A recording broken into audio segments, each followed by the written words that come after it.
Hindi mo kasi mapapasok. Ay! Wow! Wait lang. Magsasalita ka.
Kasunod kayo ng paaralan.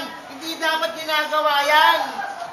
Kung ano man ang yung mga problema nyo, nakakaiba ng mga pananaw nyo, eh mabuti pag-usapan nyo, hindi yung dinadaan sa away.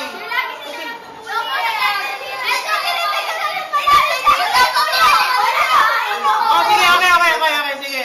Mamaya, mag-usap tayo. Ilabas niyo kung ano ang mga sama ng loob niyo sa isa't isa. Ha?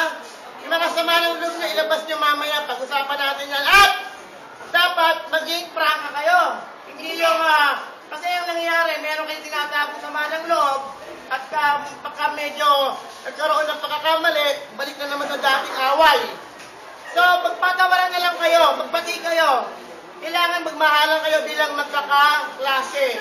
Okay, sige, magbati kayo. Iwasan nyo na yung mga ganyang away.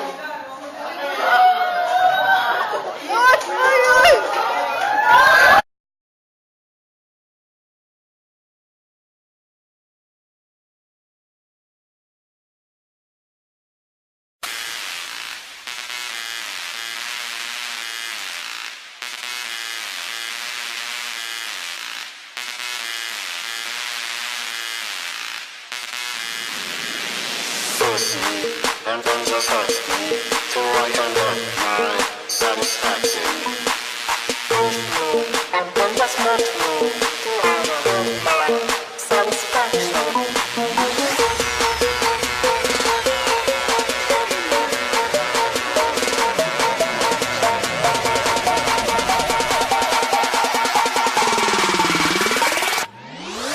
than just